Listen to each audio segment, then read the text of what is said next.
députés et sénateurs, vous avez un rôle à jouer pour aider à corriger les excès du passé. Vous les collègues des grands qui quittez les groupes armés, je vais le dire.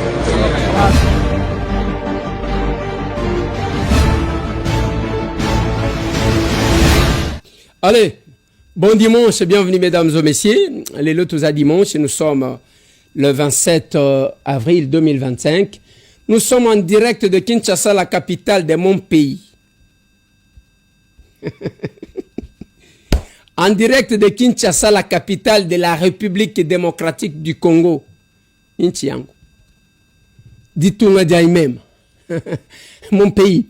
Bande konanga to la mukilelo ba to ba polémique ba ko sala ba polémique et nous sommes là pour stopper l'avancée ya formol ya batutsi rwandais ba o ba koko sakabatu les agresseurs l'armée numérique naba o bazo lela. Je vais parler de quoi? Nanga bisimu abaleli ba kosuka wapi na batu dans ce numéro. Na Luhihi, nous sommes au sud Kivu, ba M23 AFC Batouananga ba se retirer sans kolaka. Population qui kotumba ba 8 na bango batonga kiwan. Dans ce numéro de l'émission, qu'est-ce qui se passe en réalité? Quel est le fond? Je vais parler de l'accord des principes. O batu bazo kosabatu ngana zozongela ya. Ça ne va pas passer vos mensonges. Ne suivez pas n'importe qui pendant ces temps. Ah, quel que soit nous autres, ça vous sentez que je ne fais que forcer.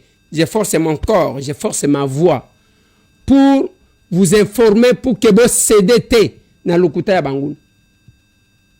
Je vous dis merci parce que vous êtes toujours là pour nous suivre. Je vous dis merci parce que oh makambuto sala keza la ba émission bo partage kana batu misusu muto ebisio to ki balobi boy o Félix Abrade minéré asali boy ozongi sele émission olobi na landa biloko ba congolais yango bimana kan ya ba rwandais. Je vais vous parler de ça. Siti ne salemi na Bruxelles na place Brooker le lot les capables étaient là. Les lots échanges patriotiques des États-Unis d'Amérique et na Canada, c'est aujourd'hui au Canada. Et Salemi na Kabinda na Lomami et Salemi na Tchofa et Salemi, le capable était là. Hier, on ne vous a pas balancé les images de l'échange patriotique de Kinshasa comme je voulais. Je pense que la région aujourd'hui va au moins nous aider pour ne pas me faire trop parler. On parle de ça et puis on arrête. Tolobelika wana puis. Allez. Bande kolongai. Les lotos à dimanche. Nous sommes le 27 avril 2025. Chaque fois, tozala kazalaka. Pour nous changer na bino tope sabino ba information. Ya makamunenge nezali koleka. Les sérieux nous intéressent. Les polémiques, ba débat ya caniveau biso tozakunate.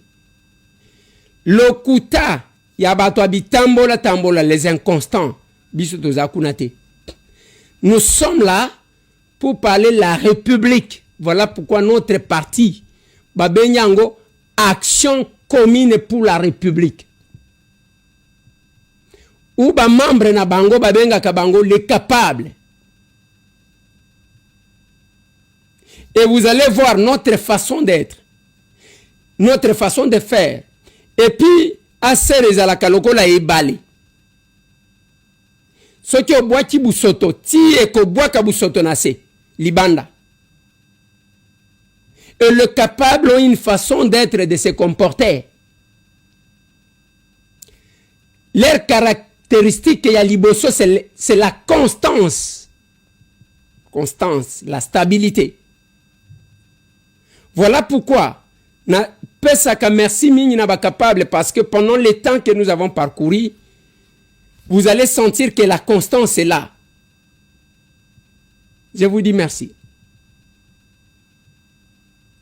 Lobby, j'ai répété, na lobby n'a pas capable. Actualité za moko. Kagame a fukami na États-Unis. Et ceux qui ba Congolais ba yeba ka bande konangai. Ba linga kinde ba organiser ba fête lobby. Parce que bitumba ya 30 ans et 600 lisasi. L'accord de principe est un accord basalaka sur les grandes lignes ya makambu balingi basala et que bakoya kokota na détail par la suite. Et cet accord de principe qui a été signé dans les États-Unis d'Amérique est signé entre la République démocratique du Congo et le Rwanda. Na yebisa kibino que le Rwanda tikala jamais kondima que ya agressa kabisu. Kakeza makamu na bango. On voit Kagame partout. On voit le Rwanda partout. Biso tozakunate. Bakende ba gérer makamu na bango. Mais le monde a vu que le Rwanda andimi kengande mutu na bomaka na Congo. Comment on ne peut pas se réjouir de la victoire en Nengwa? Quand le criminel fait ses aveux. Donc, à comprendre, on dit que makamwane sale maka, eza nga inde mutuna salaka. L'accord elema ya liboso, nakati accord bande konanga bako sabinote, eza que Rwanda andimi ke yemo bomi. Ce n'est pas compliqué ça. Quand j'ai dit que notre frère pleura, j'ai eu l'écho de Nanga. Ndeko moko komelinga te, il fallait que l'oba, ndeko Eliezer, il fallait que l'oba pleureur. Ndeko nangai. D'abord ndenge na yaka boy. Na yaka te ko sala polémique ya ba terme ya français. Na yaka te ke to sala concurrence, so ki ndenge nini. Je viens, je communique. Onga na zanango, oyo koyoka oyoki. Ce qui est au quotidien na banini, yotika likuna. Mais je vais vous dire quelque chose. Nanga atie matanga akosuka wapi. Parce que bande konangai nakati akor wana batu bazoko sabino ke balobi bako banda ko gérer ba minerai bako sala boy. Il faut que tuna. Pourquoi l'implication des États-Unis? Batu bazoko sake non voilà les usines ya Rwanda ya raffinerie et kozala na Rwanda et que kunande ba ko créer ba emploi. Louvunu, c'est du mensonge. Eza lokuta. Hier, je vous ai démontré la situation à Corée du Sud, la situation à Japon. Mbongo combien ba pesa kana gouvernement américain pour le peuple na bango bazala na kimia. Et bino la mukika kaboye bobani koko sabatu ya liboso na lobia échec à liboso ya Rwanda ezaya ke andimiki criminel o azala ki ko wangana. Ce n'est pas la victoire. La première victoire est là. Et tango zokota na makambu ebele boyoki ba makambu ya yeke non ba FDLR bazaliawa o bazaji koko sel. On ne parle plus de ça.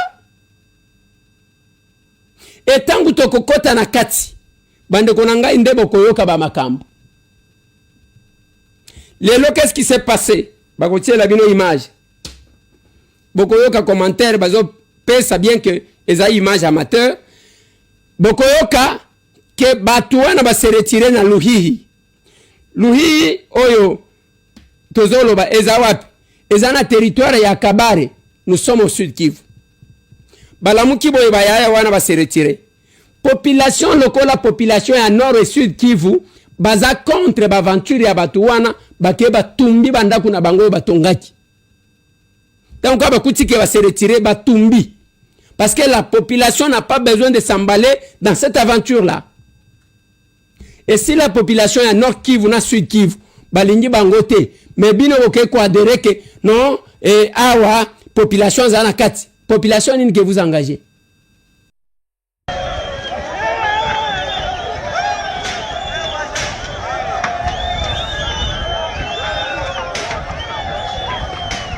Ikona na bomola nyumba wa Usegwinde.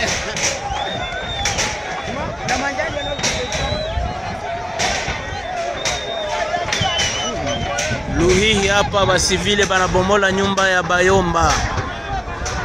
Baraia banabomola nyumba ya Bayomba. Luhihi hapa, Luhihi kabisa. Na zingine banalunguza, baraia banalunguza kabisa.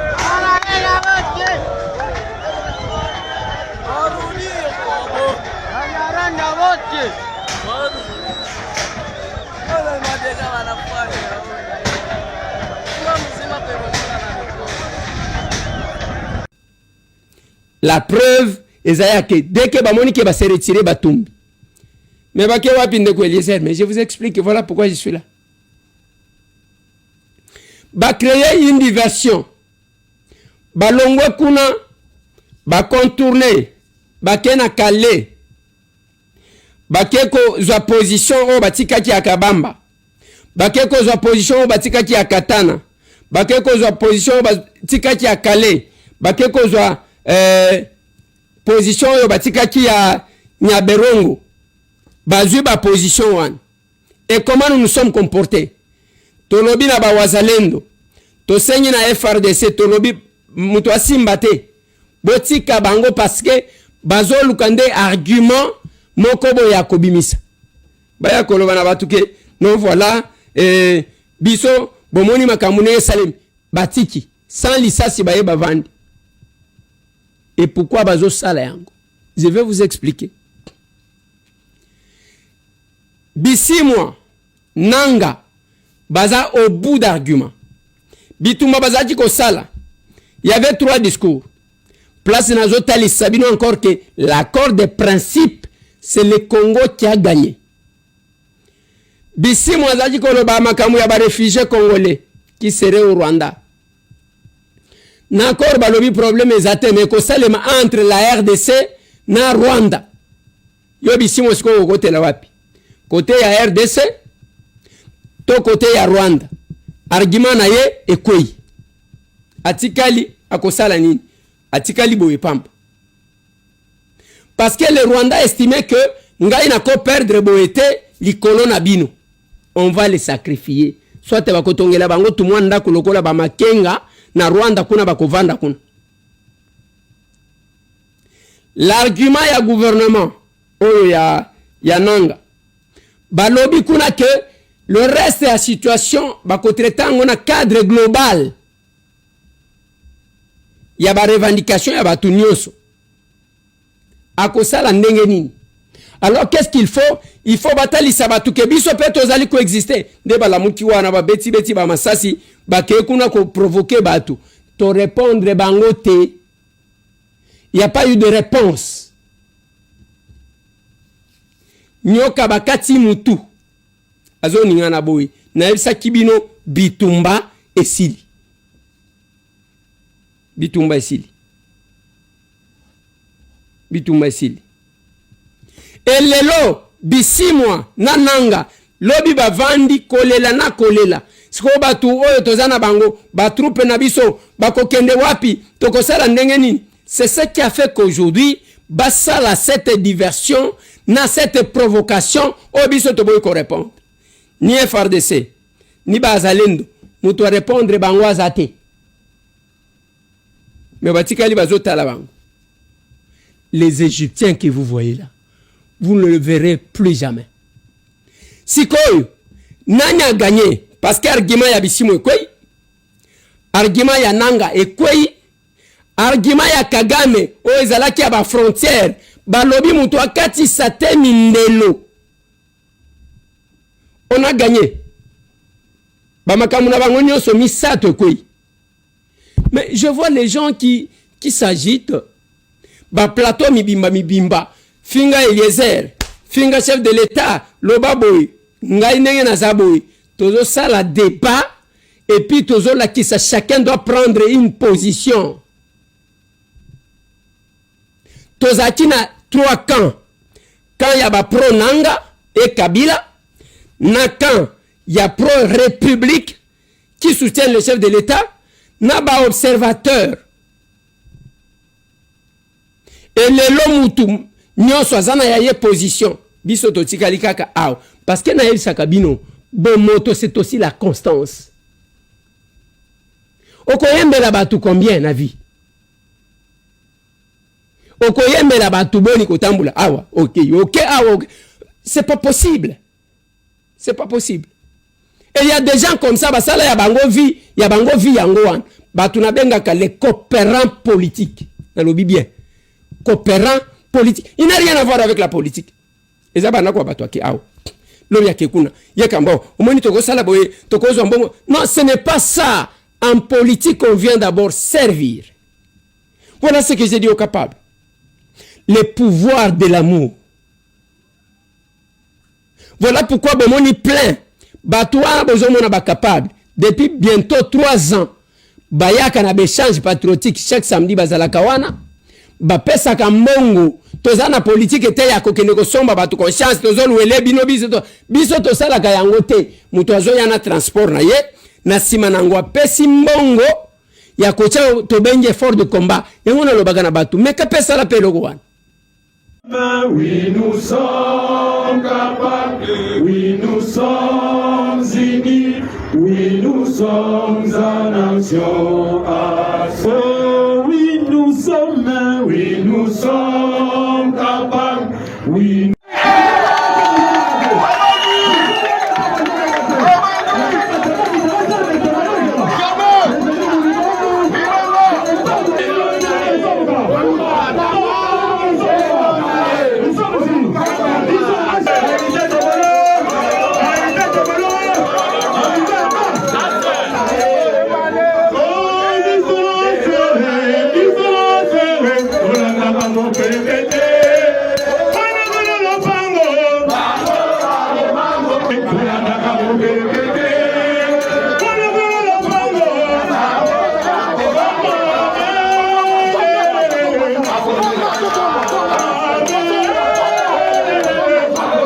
Nous sommes capables,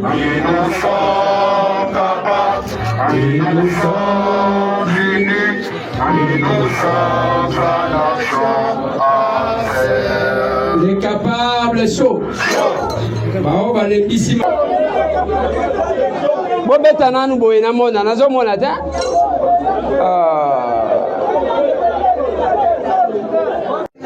Bobi bete la nanu maboko. Asseyez-vous. Ba concept ezalaka nde awa. Capable Eliezer. Capable Fabrice.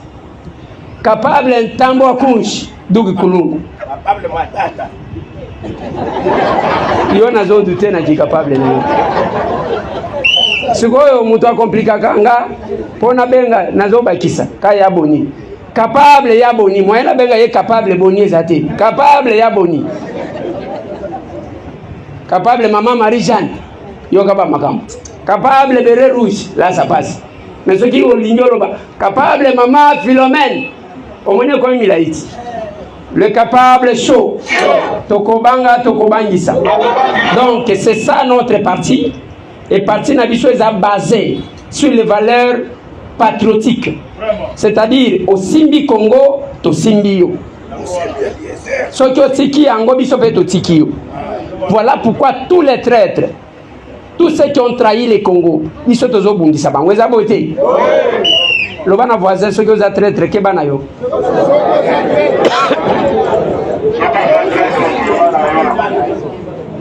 Le ban a ceux qui ont traître, qui ban yo.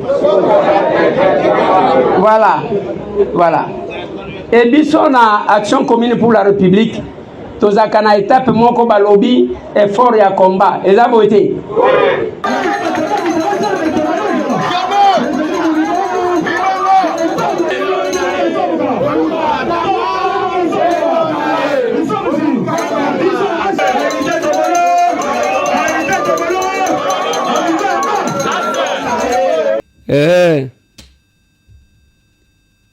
Ça rappelle yango. Comme ça, ton dit, ma tout mon accueil, voilà. Et ça compliqué. Et ça compliqué. On ne veut pas trouver que Batouana va trouver un argument militaire. Ils ont provoqué le Kwezate. Bande Konangai, Moutouako Sabinote, l'accord des principes, c'est la RDC qui a gagné. Batouako Sabinote, pour la survie à pouvoir, Félix est allé faire quoi, monsieur? Est allé faire quoi? Problème Nabino Bozu qui peleke, c'est parce que Bozaji ko préparé l'après Félix. Bozaji ko kanisa que cette aventure ya Bananga et ko koma na nini? Et koma na Kinshasa Bosala après avoir tué Bokosi.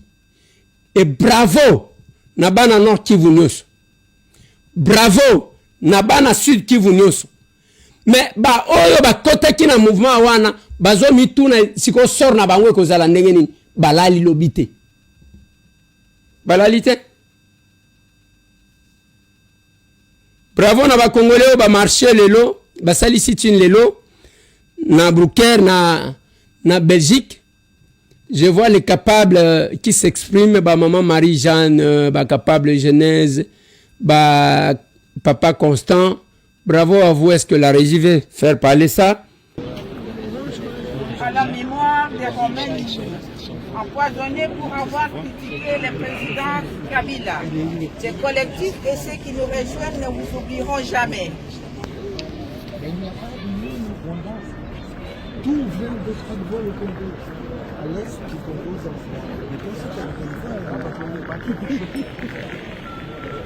À la mémoire du député Kangarong, tué pour avoir encouragé un vote libre. Le collectif et ceux qui nous rejoignent ne vous oublieront jamais. Mais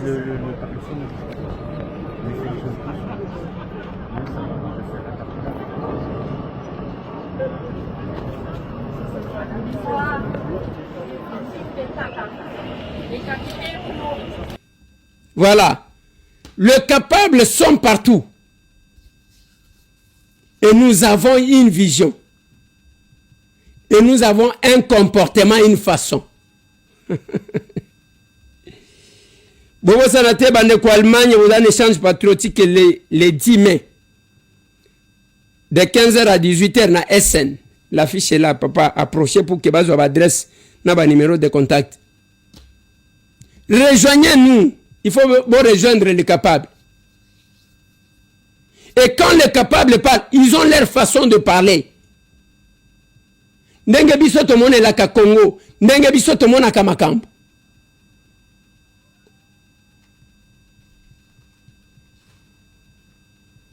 Naebisa kabandeko avec beaucoup d'explications, na humilité quand je parle à l'Assemblée nationale.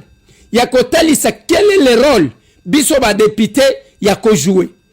Autorité budgétaire. Je ne sais pas si la régie va nous retrouver quelques interventions. Vous allez sentir que ce qui tozoya awa, bande konangai, on n'est pas là pour nakoya kope sabatu les sons à télévision seulement alors que nous sommes porteurs des mandats. Autant toyaka awa par l'obligation de redevabilité, autant l'assemblée kuna tolobak.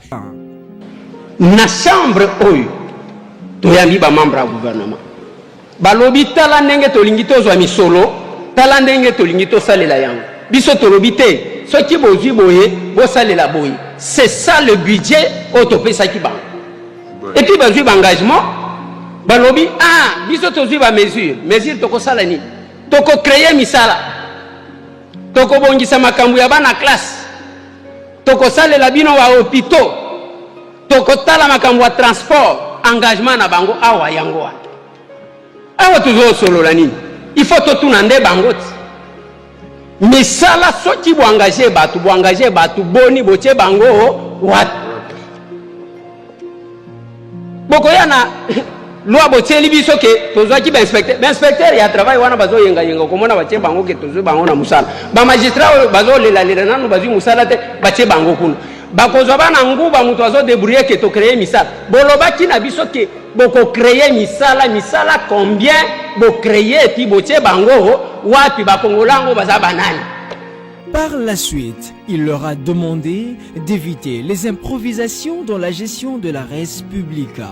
Honorable président, à chaque rentrée scolaire, il faut au gouvernement banda ko bonde la enseignant bondi ma pe bozonga bondi ma toke passe to honorable président, Basalinini dans le cadre de l'éducation, Nambongo Nyoso Touwan, Batongi Wapi, ce n'est pas confondre dans le programme à 145 territoires. Batongi Wapi, Bafuti Banani, parce que Bao Bazotangi Sabana Nabiso Bazole la kaka. Honorable président, Nazo Kendena Makambuya hôpital, ils ont sonité. Il y a même un membre du gouvernement qui venait d'aller en soins médicaux na Maroc, na hôpital, moi au centre privé Babenyango, FPIC, si je ne m'abuse pas. Membre du gouvernement, à quelques soins na Maroc. Mais biso awa honorable président, bakoti ko yebisa biso l'hôpital ya l'état o wapi biso ba député o bokoti nda biso to kende ko soins, y compris bangomo. Lors de la reddition des comptes, chers collègues, ne place tout ça la autorité na biso yango te. Et ça place à kosekate, il faut tomi tuna. To pesa ki bango ndingisa ya kosala misala. Misala ngo o basali eza misala nini. Mais jusque là, je ne vois aucun secteur. O bazo brandir biso ke voilà dans ce secteur nous avons excellé to saliboy. Nous devons éviter les improvisations. Je termine par là, honorable président. Et chaque fois que nous parlons au Koyoka, le président de l'Assemblée, Vital Kamerhe, vous dire que Ndeko Eliezer, vous avez raison. Bah, intervention est toujours pertinente. Merci, honorable Eliezer Tambwe, pour la motion Yatina. Ezaya solo, souvent même la Coloise.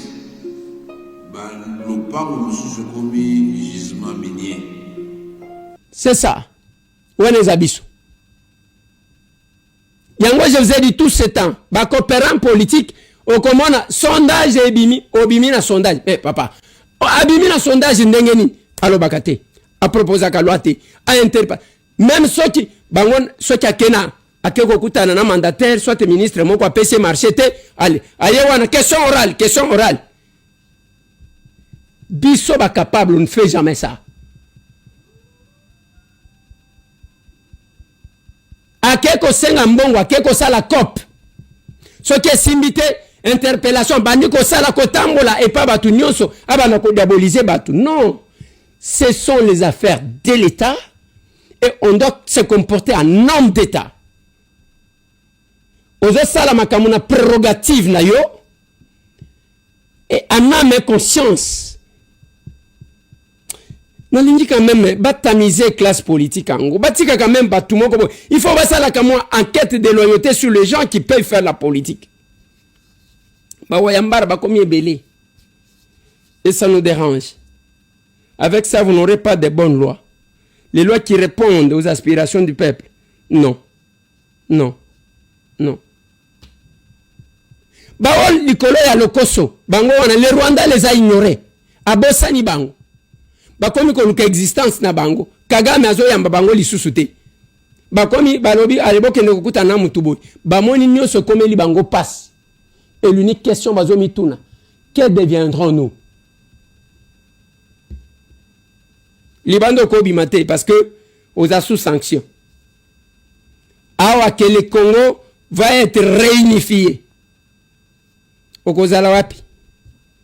Nalobaki nanga sa zwambongo azalaki na bien, mais l'a craché sur ses efforts. Yanyo soit ça là depuis plusieurs années. Il m'a craché sur Yango. C'est comme ça que on ne cessera jamais de faire. Je fais tout pour que l'Assemblée nationale accepte de l'aligner nos propositions de loi. Il y a Liboso sur la reconnaissance et un génocide au Congo. C'est une proposition que nous avons déposée. Le sceau d'accusé des réceptions a posé, en bonne et due forme, la proposition de loi relative à la reconnaissance du génocide congolais de 1998 à 2025, faite par les députés nationaux Eliezer Tambwe Mposhi, est reçue par le secrétariat du cabinet du président de la Chambre basse du Parlement. Composée de 6 articles, cette proposition de loi veut apporter un correctif majeur dans l'histoire de la République démocratique du Congo. D'après Eliezer Tambwe, il est important de reconnaître légalement les génocides congolais. qualité de législateur, nous sommes venus déposer une proposition de loi portant reconnaissance des génocides congolais. Parce que, bien sûr, que les mandats passés, nous avons eu à voter une loi qui protège les victimes, qui les indemnise en même temps, mais on n'a pas jusque-là sur le plan légal reconnu qu'il y a eu génocide ou qu'il y a eu génocide en République démocratique du Congo. La littérature ne reconnaît nullement le génocide, c'est-à-dire le génocide économique, précise cet élu de Lukunga, en indiquant que le concept de génocide congolais est le mieux adapté. La première loi que nous avons votée parle du génocide, c'est-à-dire c'est un génocide pour des raisons économiques, alors que jusque-là, tout ce qu'il y a comme texte en matière de génocide ne reconnaissent pas les génocides économiques. Les génocides sont soit tribaux, soit ethniques, soit.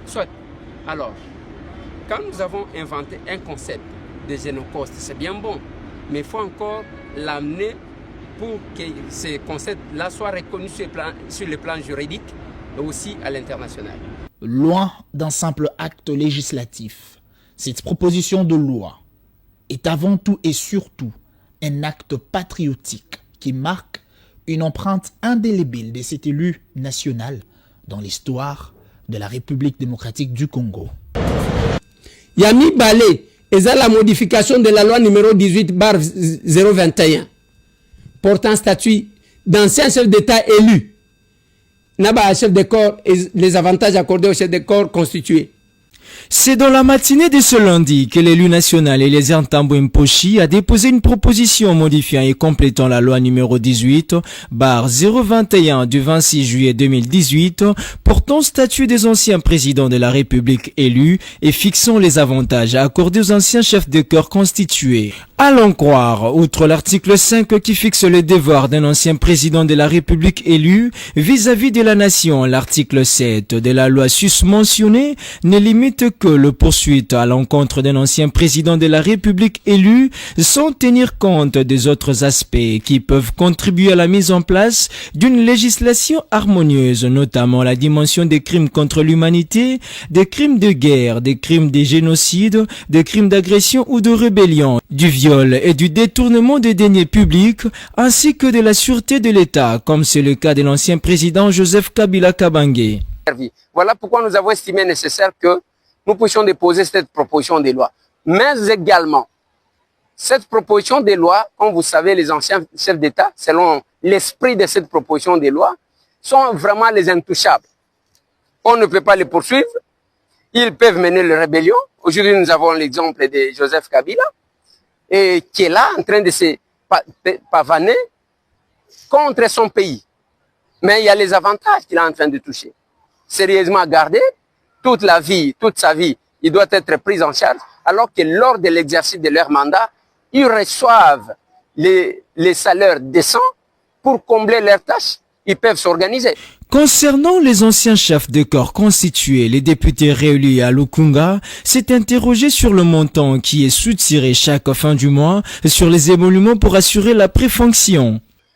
Si chaque mandat de 5 ans, nous avons 3 premiers ministres, nous avons 3 présidents de l'Assemblée nationale, on aura un nombre pléthorique de bénéficiaires de ces avantages-là. En conséquence, tout le budget de l'État ne servira plus jamais à la reconstruction du pays, mais plutôt à servir quelques individus. Ce qui est plus grave dans cette loi, tous les commandants que vous entendez, les commandants de la ville, tous les généraux qui ont dirigé, font partie intégrante. Vous quittez là-bas, il y a également les présidents de la Cour constitutionnelle. Ainsi, pour lui, cette proposition de loi intervient après un constat amer et une réflexion approfondie telle que l'État congolais se trouve dans un contexte où les institutions consomment une grande partie des ressources financières du pays, et cela dans le cadre de l'exercice des fonctions publiques.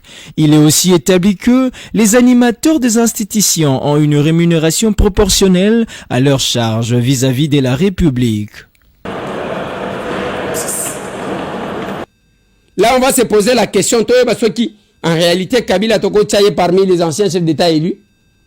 parce que awuta na afdel baye ko boma musée tangu babomi muza komi chef de l'état na ba circonstance et assassinat d'un chef d'état. Alors toko considérer ba élection ou bien to bandela na fondation total si azo mérité kozala considéré comme ancien chef d'état élu ou bien c'est une fraude. Je termine mon émission.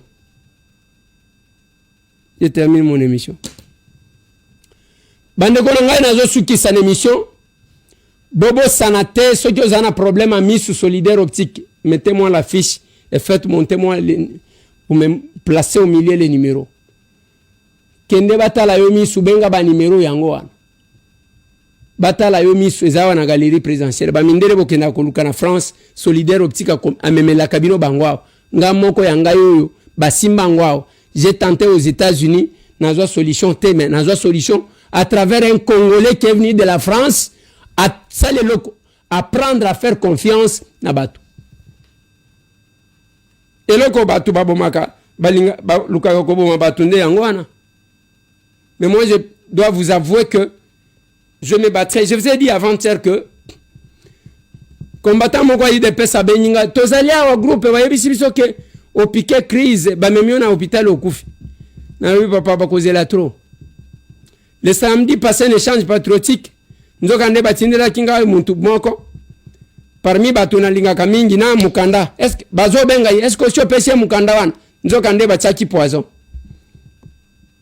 baye batandre nga yango tala mukanda nazana problème wana au hôpital nzoka nde azaki kozela ke soki nazui à réussir mission. Je suis encore là. Bande konanga to sunganaka ikozala malamu okoti ko contacter biso na plus 243 891 515 061 plus 243 891 515 061 o contacter biso kuna o pesi ayo lisungi to sungi bande kona biso le pouvoir de l'amour.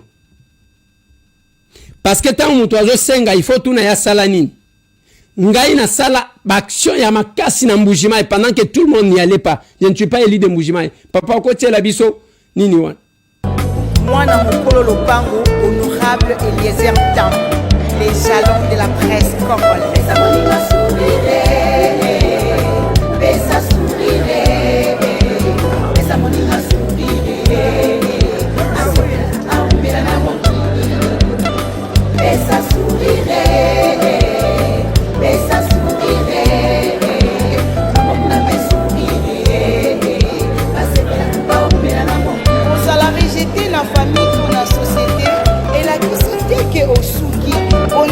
à la kaki différence la kisa honorable Eliezer Tambwe apesi yo lisusu sourire toponaki yo totindaki yo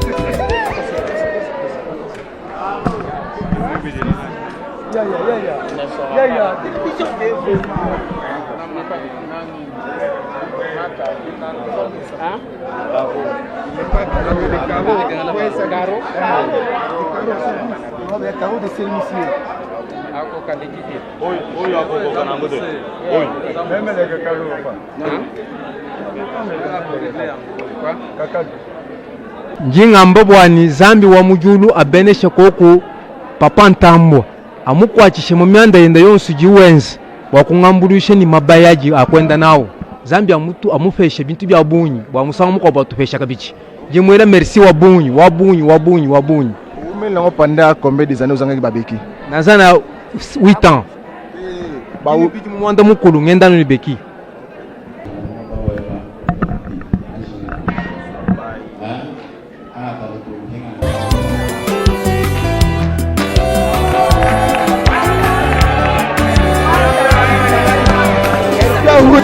Fumuwanyi nzambi akubenesha fumuwanyi ngendela mubitochi ngendenga tumini byanza bantu benda bampenda tigenda kalenga tumini byanza fumuwanyi nzambi akwela chilongo chene ni chawa kula fumuwanyi nzambi akubandisha myazo fumuwanyi ngendenga tumini byanza mwana muti bindi bani byosi biha fumuwanyi mushala mwabe buchi dingi bantu benda bampenda benda ba mwana munjila mulengo tumini byanza mulengo amenyi fumuwanyi ngashadi ngendela ko kwanyu mulu Wai bantu bigala bangela gogo na shamo yugo byanza. Bachi bangela mo byanza tu.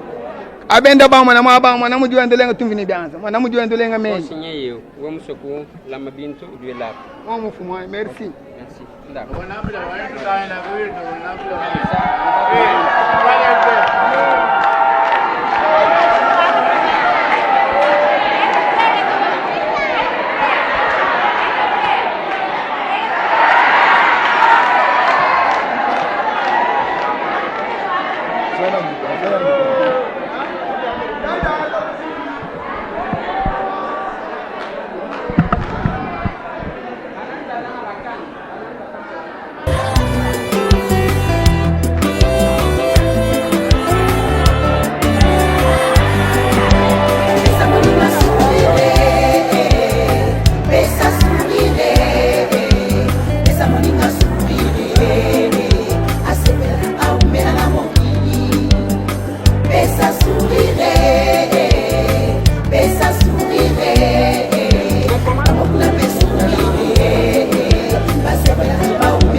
Le vrai défenseur de la population.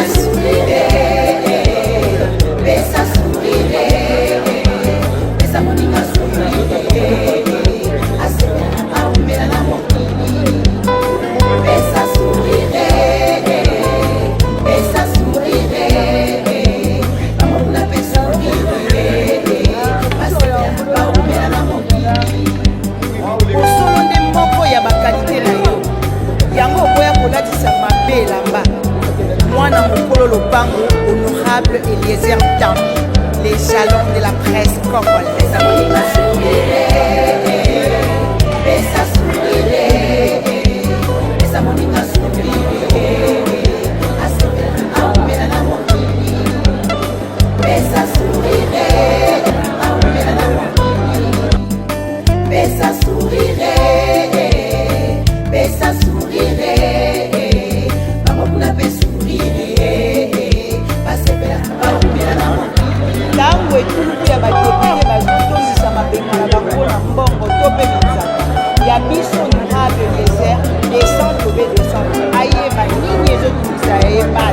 Le vrai défenseur de la population.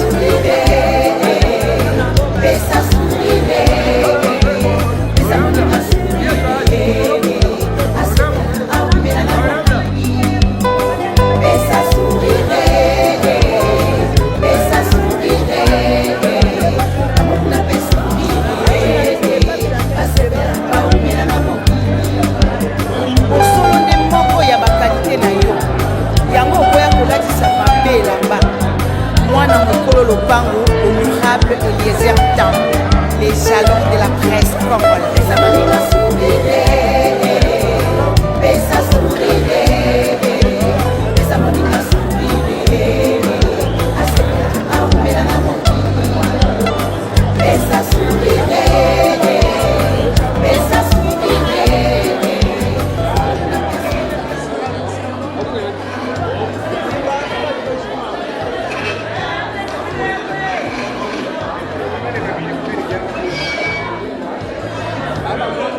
Somebody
Alors on essaie de faire ça.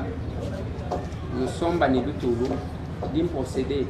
Watu banga ni bakula kaja badi munemo. Badi bang. Ok. Bela mounon balwa calmement. Bakula kaja.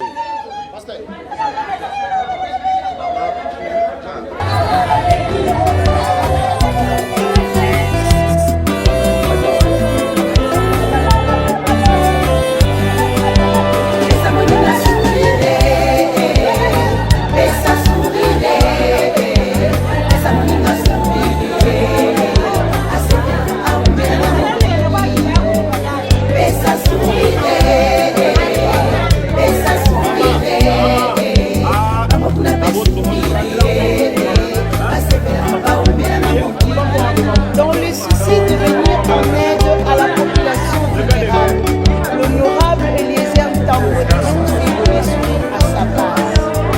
Idéologie éliezernisme.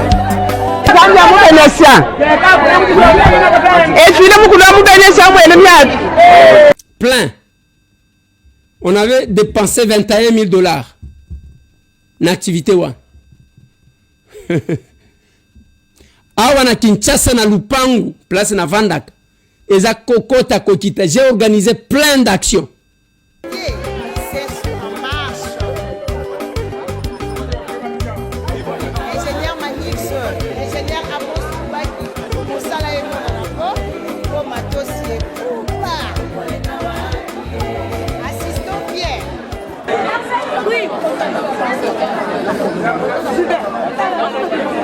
Tolobaki soki muke monani il faut to sala nini to kabola.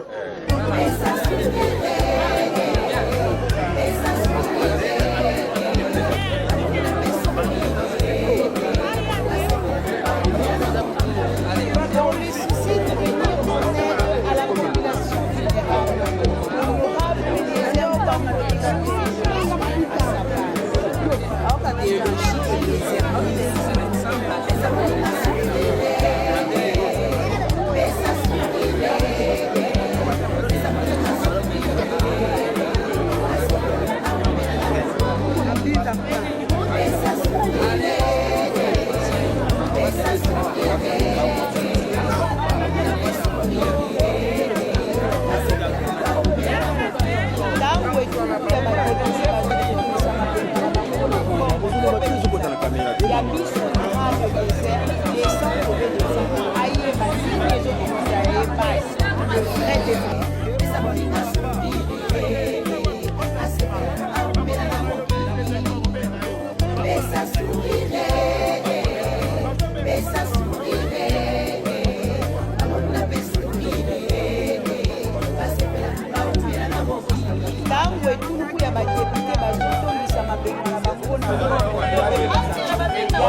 Dans le souci de venir en aide à la population vulnérable, l'honorable Eliezer Tambwe est censé donner suite à sa base.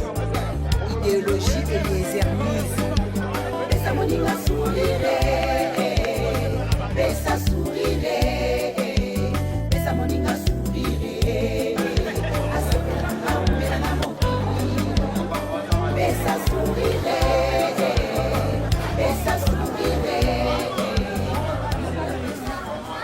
Bon, tout ça, papa honorable.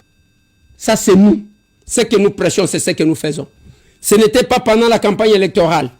Oh, bah, escroc, bah, kenaka kobioma, bah, papa bonheur, bah, maman bien fait. Ce qui n'est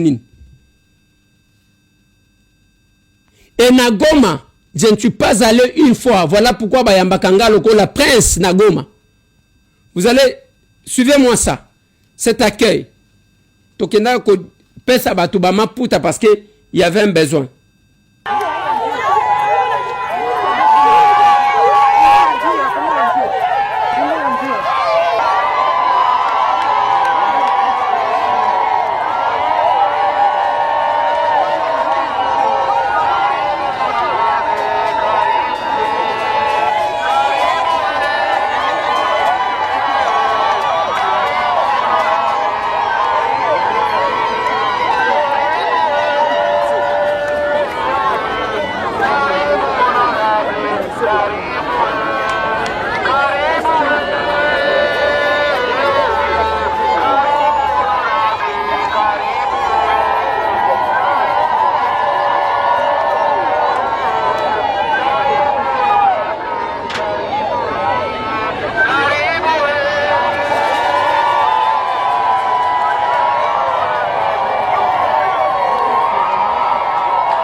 Na sima awa ndeto yeko kende na potre Gilles Bumba na bakande de placer. On a dépensé plus de 70 000 $.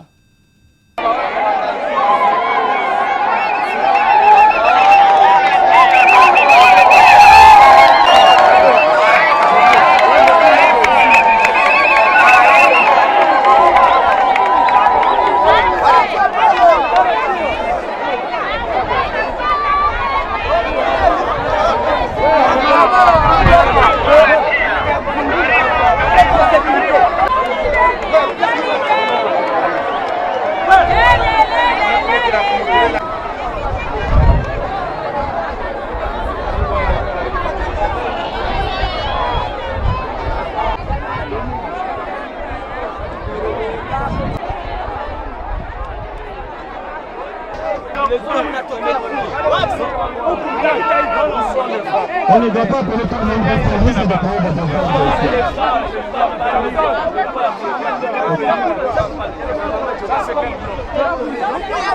Papa, beaucoup d'enfants.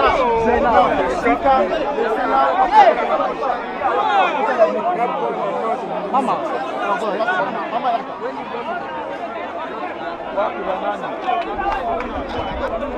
Bloc D, tu les bâtir. Jeto Yabo, de là-haut,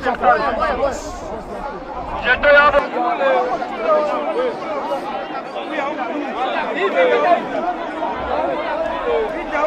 Bloc 3, bloc 3. Bloc 3. Bloc 4, bloc 4. yango nazoloba na bino là j'ai constaté que biscuit moko mikate oyo bana na yo babwakaka biloko papa on ne mange pas ça, on veut l'hamburger, on ne veut pas ça, on n'a pas bien préparé ekosunga bato $100 na yo $200 $300 okosunga bato ekobikisa mutu. Appelez-nous pour le moment tozana posa bilamba te parce que tozana ndenga kotina ngote tozana posa ya mbongo.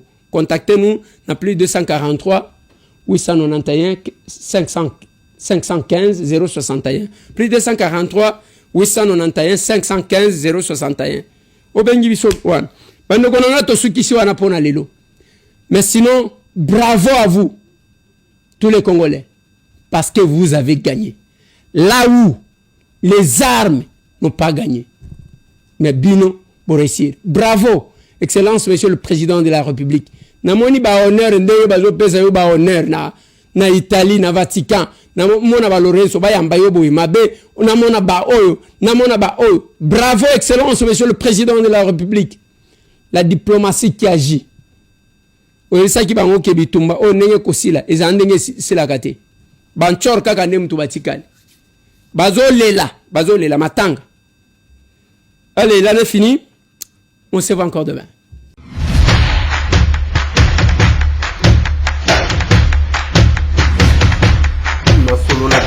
Honorables députés et sénateurs, vous avez un rôle à jouer pour aider à corriger les excès du passé.